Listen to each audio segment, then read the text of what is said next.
For us, Asia is doing much better, but there you go.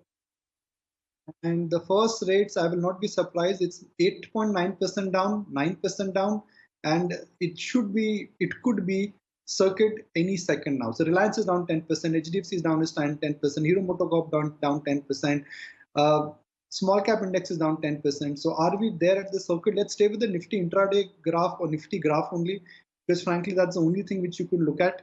The Nifty is down 8.9%, 8.8. I'm not counting down to a circuit, but that seems to be a very logical kind of an path which benchmark indices could take today. Everything is down 10%.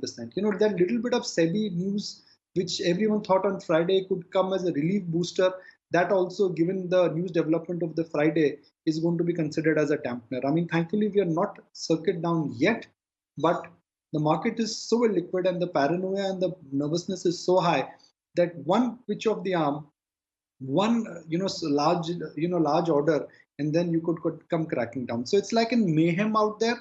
It is panic, it is pandemonium, it is worst nightmares, which frankly has come true for financial markets and for the economy and for anyone who's remotely connected directly or indirectly with financial markets. I mean, think about IT.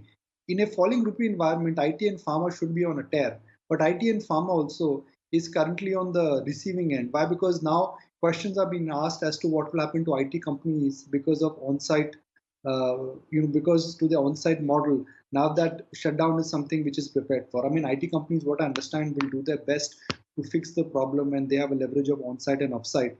But that's where we are. Everything across sectors, across market cap, across companies, it's down. Where are we on the Nifty? Let's see. We are thankfully, fingers crossed, so far not exactly circuit down, but it is something which you should be prepared for. I mean, the only silver lining I can see, Aisha, is that so far Nifty has managed to crawl back above 8,000, but there is no guarantee or assurance that it may stay above 8,000. Yeah, absolutely. I don't think what we're staring at is going to be the finality of it all, because for the futures, it's a lot worse. 79.77 right now. That's where we're currently at. Remember, this week you'll also have to deal with the monthly F&O expiry as well. So that's where we're currently at. It's all a sea of red. I don't really know whether it makes sense to talk about individual stocks really. 726 points lower for the Nifty futures right now.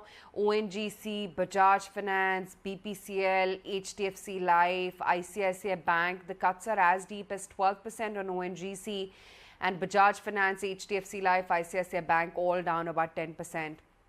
I don't know when was the last time that on a daily basis you had these kind of steep falls on these blue chip names. Maruti down 10%, UPL down 10%, Grasim down 10%, M&M down 10%, Axis Bank down 9%, Bajaj Finance now lower by roughly about 10%, HCL Technologies similar state, L&T down 8.7%, Titan down 8.6%, HDFC Bank down 8.5%, TCS down 7.5%. You're almost getting sort of numb to this market fall. I mean, it's just it just continues to deepen on a daily basis. CK, your take? I mean, I don't know what to really ask. Is it good news that we've not hit the circuit? Can we hit that? I don't know. This market is sort of making you a little bit numb to what's going on the screen.